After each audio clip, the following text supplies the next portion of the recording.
And welcome to the Raw Reaction Show, the show in which we react to the latest Arsenal news that is going around at the moment, and some quite big news dropping. It seems that Arsenal have rekindled their interest. I don't know if it ever ended, but certainly they've rekindled the amount of bids that they're currently putting in for Wilfried Zaha. And Wilfried Zaha has obviously been on Arsenal's radar for a long, long time now. We saw a bid for about £40 million go in and get rejected.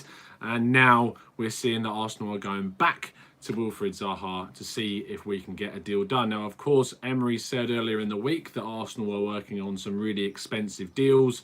And this is clearly one of them. So we're going to have a chat, a quick discussion. Obviously, thank you ever so much for everyone who is tuning in live. If you're enjoying the live shows and obviously the recorded tactical breakdowns. If you enjoyed our season preview with Clive from the Arsenal Vision podcast, you can go check that out. That was yesterday's show. But we're here to talk about the latest news, which is, of course, Wilfried Zaha's bid with the addition of Reiss Nelson going to Crystal Palace on loan. But if you're enjoying it, as I said, please subscribe if you're new. Please turn those notifications on so you never miss a show and get notified so you can join in these live chats and live discussions when we're live. And yeah, basically enjoy the show. So let's have some of those comments in. I'll be reading through them as we go. But let's break down my initial thoughts on the deal for Wilfried Zaha, joining with an additional loan of Reiss Nelson to Crystal Palace. Well, let's start with the fee. £65 million, as reported by several media outlets, is a lot of money and a lot more money than a lot of people would like us to spend on someone like Wilfried Zaha. There was news released by Sky Sports that Wilfried Zaha had in fact handed in a transfer request, which was something which was needed, I believe. I think that we've seen Raul Sanllehi return to Arsenal from their US American tour, and there was obviously rumours that we were linked with him going there, basically getting some stuff done. And this is clearly the deal that he was interested in trying to get over the line. He has been known, Raul Sanllehi, in the past for getting these deals done by making the player do a lot of the work. We saw it with the Neymar deal from Barcelona, and we're now seeing that with the Wilfried Zaha deal. Whether you think he's overpriced and overrated, like Bulgarian Gooner in the chat box says, then clearly that's your prerogative, that's your opinion. I personally had the similar opinion. I don't think he's worth 65 million. I just don't think he's worth that amount of money. That's a lot of money for a player that has scored 10 goals and 10 assists last season for a team like Crystal Palace, admittedly. But I just think when it comes to someone like that, Clive raised some really good points in yesterday's show about the fact that we need someone that identifies with the club again. Zaha is an Arsenal fan. He's a local lad, comes from London. And to get someone like that in, I think, is something the club's desperately cried out for. Not just bringing in someone from a foreign country, bringing in someone who's got identity with the club and bringing them in with what's going on with Arsenal. And that's maybe something that Arsenal are willing to pay an extra few quid for, and something that can actually bring us a little bit more attachment to the players that are at the club. Whether you value that or not is obviously down to you. But I think there's definitely benefits rather than conservatives, the negatives when you talk about this in that sort of context. So the actual deal itself, £65 million, £25 million up from what we discussed last time, which was a £40 million bid. Now the inclusion of Reiss Nelson on loan. How I feel about that, I think, is quite savvy from Arsenal to turn around and say that, look, in these transfer dealings, usually what happens is you bid for a player, the team go, yep, we're happy with that, or we're not happy with that. But if they are usually happy with that, they aren't really willing to sanction the deal until they get a replacement in. Crystal Palace would need to bring someone in that can obviously provide them with the same sort of thing that Wilfried Zaha can do. They would obviously then be able to invest that money with their £65 million in other positions as well. And Reiss Nelson, I think, is a very, very good deal for Crystal Palace. I think that loan deal plus £65 million is worth what Wilfried Zaha is worth, if not more, for 100%. And so, as in the chat box there, Arsenal for Life says, that clarifies our budget's about 70 million. I honestly have no idea what our budget is at this stage. Our budget is so up in the air and so fluid in its context and in terms of its truth in the media. I don't think anyone can make any sort of judgment on what our budget is this summer. I would make the assumptions that we've got easily 100 million available for transfers this year and nowhere near the 45 million that was previously reported. And that obviously worked in Arsenal's favour at the beginning. It's helped structure deals like the Martinelli deal, like the Saliba deal, hopefully the Tierney deal as well. And so therefore this sort of deal for Zaha, now that the cat's sort of out the bag, we're going to see Arsenal are going to need to spend a lot of money to bring the Ivorian in. And whether we're going to do that or not, it's going to take a lot more, it seems, than this £65 million plus Reiss Nelson alone. Crystal Palace apparently have stated that they want purely cash. They want that all up front. They want as much money as possible. Now, that's not in the realms that Arsenal are able to do. And it is going to take a lot from the player to get this deal done. Zaha is going to have to sort of rock the boat a bit. He is going to have to turn around and say that he wants to go, and that is final. He's not going to play for the club again. It's going to get messy. I can see it getting messy because Zaha is going to have to be able to do that to get into the team. Now, in terms of my opinion about whether I think it's worth it, again, it's a lot of money for someone of Zaha's quality. If we talk to, obviously, my good friend Drew, who's my German go-to man, but obviously he knows his football a lot better than so many more people that I know. And if you talk to Drew about it, he's completely the other end of the spectrum on Zaha. He doesn't want him at the club. It's not worth the amount of money that we pay. It's just simply someone who's not in his mind as someone fitted for this Arsenal style. And I can see from reading the chat box as we're going through that people think it's too much. Ade says they're way too much. Donald Martin says that Everton's a way better option. Josh Watson saying, also bringing the point in that Zaha is a homegrown player. He's also a Premier League player. And so that obviously means that he's going to have that extra premium onto him. Emradibar says, I think they'll hand a transfer request. I think he already has done. Gunners 007 says, why Nelson? He is clearly such a good prospect. No way. Well, remember, this is possibly a loan deal. It's not going to be a deal which sees Nelson leave us permanently. It will just be for the year. I think that could be really beneficial for him if it was to get regular minutes in that Crystal Palace side. But there's no guarantee of that.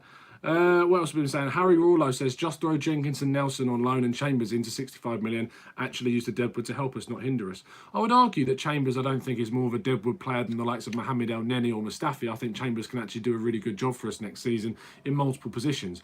But I see what the point you're trying to make is. Gunners Mo said, did you see how well we defended against Fiorentina? Or how we defended, rather. Mustafi got bullied by an 18-year-old. We need defenders. 100%. We're still waiting for Arsenal to get linked with defenders this summer. Christian Lawfer in the chat says, every summer window, we either obsess about one player, and when it doesn't come good, we scramble last minute and either don't bring in plan B, or we overpay for someone else like Mustafi. Again, it's a really great point. We do seem to overpay for players that when we don't go for our first option. But Emery turned around the other day and said that we want to stick with our first option. We want to stick with the player that we've put on our list as the guy that we need to bring in. But I also caveated that by talking about it in response to a question about William Saliba. And if you're talking about saying that we're going for our first option, if our centre-back first option is William Saliba, who returns to Saint Etienne on loan, again, that's more evidence for me that I don't think Arsenal are going to go out and go get another centre-back that's going to start in our team. And the closer we get to this deadline of the 8th of August, I believe it is, it means that we're most likely not going to be bringing in anyone to take that spot. And that's really concerning. There's so many positions. If we don't end up getting the Tierney deal done, that's going to be huge because Tierney has to be signed, in my opinion. It's 100% priority deal. We have to get Kieran Tierney in. He adds so much more in terms of defence and athleticism to that left-back slot. He's multi-roley.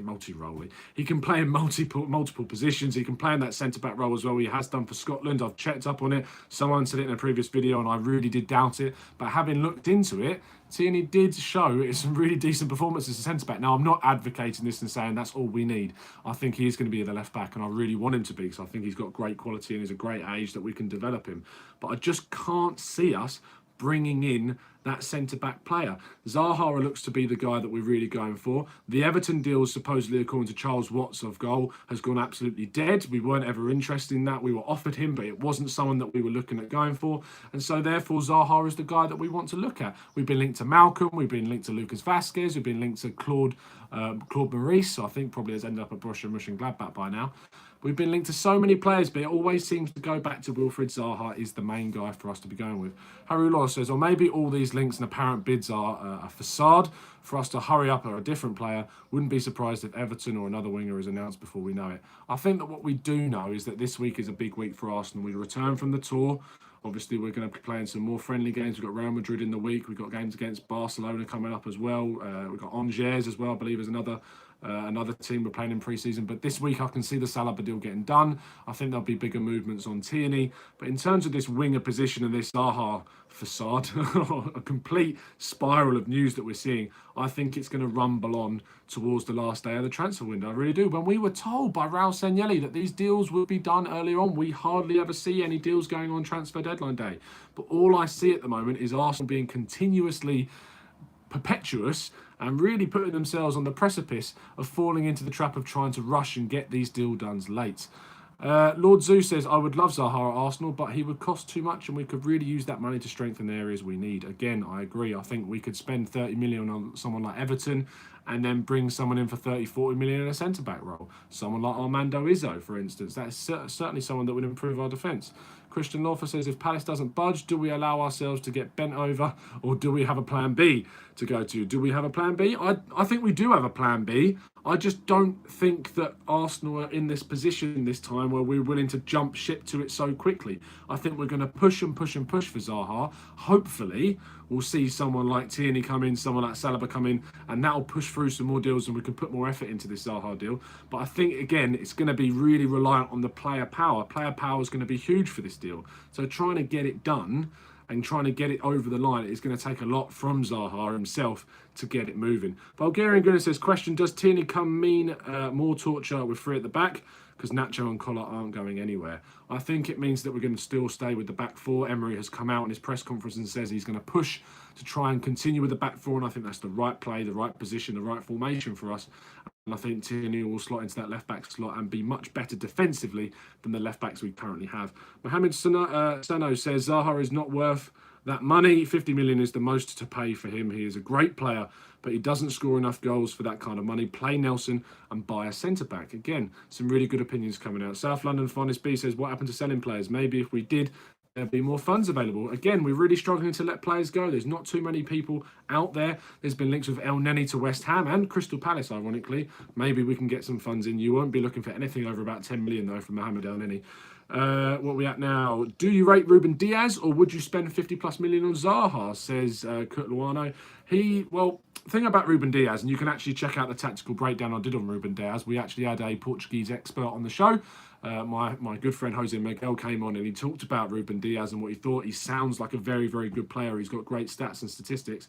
And then the analytics of him in his game shows that his passing is excellent. He's really good at finding balls in behind the defence.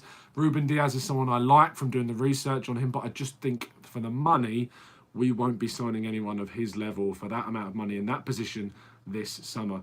To the point says, do you think we should sell Ozil to sign Ziyech? Yes, I do think that, but do I think it will happen? No, I don't. Christian says we can't get rid of our deadwood because they're on stupid wages. No one is going to pay 90k a week for Mustafi, even if we get him away for free. Again, wages being a big issue. Part of this whole we care, do you thing is about how we spend our money as a club, and we're simply not happy about how it's being spent, and that's why there's been so much support for it. Fantasy Football Focus says, thinking the deals could be wrapped up behind at the end of this week. Yes, I think that William Saliba deal will get done. I think Kieran Tierney, there's a chance it could get done this week. I don't think Zaha will be anywhere near this week, and it's going to rumble on towards the end. Harry Uloho says, did you see Zach Medley's skill in the training, Tom? Was so fire. Love the content. I appreciate you reading people's opinions. Nice to be heard. Absolutely my pleasure, mate. In terms of Zach Medley, he's got a long way to progress. Yes, it's all good showing skills in training, but you need to show it on the pitch. I want to see him getting integrated into those cup games this season. The Europa League is going to be a great opportunity for these youngsters as well. So Zach Medley, big future. Hopefully it can be at Arsenal. Christian Love says, cheers, Tom. No problem, mate. Usman says, rumours online say Bayern Munich are interested in Zaha. If they go ahead, they will have the money. They've got the money available. Craig ABC, is this just paper talk? At the moment, this is what's being reported so far, the £65 million bid. But ultimately, what isn't paper talk unless it's on that Arsenal website and obviously put out there? Before I will answer a couple more questions, I promise, but I wanted to highlight a little bit about what the channel's going to be doing into next season. Obviously, you've been fantastic with the way you've stayed with the channel and looked into our tactical breakdowns and raw reactions this year and the season previews. I want to sort of give you a little bit of an insight what I plan to do during the season. Tactical breakdowns will remain, except they won't be on players. They will be on the games. We'll be looking at the statistics and the analytics and the strengths and the weaknesses of each fixture. So you can get some more information that you might not get from simply watching Match of the Day, watching the game, reading match reports, looking at the stats. We're going to break them down. Our good friend Drew's going to get involved where I can get him on as well. And so therefore you're going to get all the information from each game. You might find out a few more facts that you never really realised from just watching those fixtures. In terms of raw reaction, I myself will still be doing raw reaction. I'm going to try to do it immediately after every single game, if I can, to give you my personal feeling, because obviously last season, if you're a long-time listener of the show, you'll know that we do these weekly podcasts where I get the guests on and we talk about it. I'm still going to do that. That will still be there, the match review. The graphics been made. A good friend of mine has been making all those graphics, and he's got back to me with one for the season, so it looks good. And obviously, when we're talking about a player like Zaha, maybe he'll be in this team, and we'll be reacting to that. So the raw reaction show will still be there. The only difference is the first two games of the season, being Newcastle and Burnley, I'm on holiday. And obviously, so I won't be able to react immediately, but I will still be putting out a podcast. I'll still be doing this show, and I'll try to do a tactical breakdown to give you sort of an insight as to how the games will progress. Even when I'm on holiday, I'm going to be working on the channel, so don't worry, it's not going anywhere. And then obviously there's on the 28th or 26th, I want to say 26th, I'm at a festival that weekend, so there'll be a little bit of delay in that one. But from that point on, the shows will be more regular, and you'll see how the channel evolves and works. And obviously the guests, Lee Judges, Drew, John, Wayne, all the usuals, Ola, Mike, Andy, all these people will be coming on every single week, giving your views. I'm actually looking out on Twitter from some of the people that have been putting out those hashtag We Care Do You.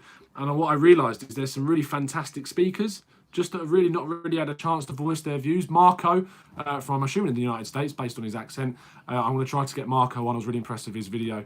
And so obviously maybe if you can realise that you can put some of your videos out, maybe you'll have a chance of coming on the show at some point. It'd be great to get some people who are good speakers. In the past, I'll admit, I'm very honest about everything from the channel. I have been quite reluctant sometimes because I've got people on in the past and it didn't really work with the show. The flow weren't as good, the speaking weren't as great. So that's why I've really identified or tried to identify some people that are really good at speaking, really good with their opinions. And so therefore, I want to get those guys on so they can give their opinions to you. And basically, this show has always been about fan opinions. So getting that and doing that has been really key for the show. So that's sort of the channel update, the little brief part of this video I wanted to spend on that. So a few more of your questions and then we'll get back to it. The Carl's Mount, he says, why is everyone talking about Medley when we have Holding coming back? He'll be the future captain of Arsenal. 100%, I agree. Holding is going to be great. I can't wait to see him. The fact we've spent £2 million on him. £2 million on Rob Holding. Great bit of business. Maybe we don't give enough credit sometimes. Fantasy Football Focus says, do you have a dabble in fantasy football? I do, and there will be a fantasy football league for the Gooner Talk. Don't worry, I'm going to set it up. I'm one of those guys, though, that sort of sets their team up right before the first weekend, waits for the transfers. So I will be putting out a Gooner Talk Fantasy Football League again this year on the official Fantasy Football, the Premier League website one. So don't worry, you'll be available to go into that. And obviously the winner was shouted out last time, and I think we managed to get a prize out to them, if I remember best. God 666, great name, says, if we put correct money for Dembele, Barca will be tempted to sell in order to fund Neymar's move. Possibly so, but Dembele is going to be a hell of a lot of money. Kenneth Matthew says, is Zaha better than Chiesa? I think he probably is, and he's got Premier League experience, but Chiesa has been a great player for Fiorentina. I think there was links of him going to Juve at some point, so I'm not sure if he'll stay. Hi Wilson, thanks for joining me, mate. Ryan Verne says, what do you think of Arsenal getting top four this season if we sign Tierney, Tarkowski and Zaha? Let me twist that slightly and say Tierney a centre-back and Zaha. I'm not so keen on Tarkowski, personally. If we were to sign Kieran Tierney, if we were to sign a centre-back, if we were to sign Zaha, and if we were to sign Danny Ceballos to go into that centre-mid slot, I am very, very confident that Arsenal will make a much stronger push for the top four this season. I said Chelsea are going to struggle. We know that. Manchester United are always up in the air. We don't know. And Spurs, although they have signed a fantastic player in Ndombele, I just think that they're not going to be at that same level. They're still going to be fatigued. There's going to be a lot of pressure on them to sort of recreate what they did last year. And I just think that they might slip. I'm praying they do, as any Arsenal fan would. But I think there's a chance to. Jeremy says, tuning in from the Caribbean. How lucky are you? He says, how good is Rob Holding at centre-back? He's very good, mate. And I'm very, very excited to see him come back into the team. What else we got? Harry Orlo says, Lee Judges for Aubameyang or Kenny Ken for Leno? Great question. Ryan Verne, we've had your question. Let's see if we get any more, otherwise we are winding down. Samuel and Bear says, Zaha is so overrated. Get Usum and Osmana, that's what I think he means. Dembele, young and hungry, proved himself. He is, but I don't think he's leaving Barca anytime soon. Alec Hodgson says, what strikers would you bring in for Zaha's price? Strikers, not really a position we need, but strikers, I'm sure you could find plenty. Daniel Cross says, the Sun have misquoted the Independent on the amount poor journalism. Oh, it's the Sun. So what do you accept, mate? What do you expect? Andrew Davies, Stan Kroenke wrapping up the Ceballos deal. Yeah, that made me laugh, that article. It really, really did. Ryan Verne says, Martinelli looks like he could be some huge potential. Agree, mate, he definitely could. The Arniak says, thoughts on sell-on clause for Zaha? It's irritating, it's annoying. Man United getting some money, but it's not much we can do about that. Daniel Cross says, the report is 55 million and Nelson on loan. If it is 55 million, mate, then obviously maybe that's why Palace have rejected it. 65 might do it. I just think that's a lot of money for someone like Zaha. Kenneth says, forget Zaha, bring in Jadon Sancho. Yeah, I mean, great. Let's bring in Jadon Sancho. Are Dortmund going to sell? Probably not. DeBeast Vid says, do you think Arsenal are just playing games and will make the right mess of this transfer window? Instinct tells me no, because I just think that we will learn from mistakes, but I think that every season. So to say yes, I think we'll learn. But will it actually happen? Who knows? I think that's a really good place to leave the show. Thank you ever so much for tuning in. If you've enjoyed it, please give it a like, people. I really appreciate nearly over 250 of you watching live, which is really, really great. We hit 12,000 subscribers the other day, which was great. We're already on our way to 13,000, so keep it coming. Keep your opinions coming. If you're watching on playback, as you know, I read through as many of the comments as I possibly can, and I try to reply to as many of them, even the mean ones sometimes. But obviously, I try to reply as many of those.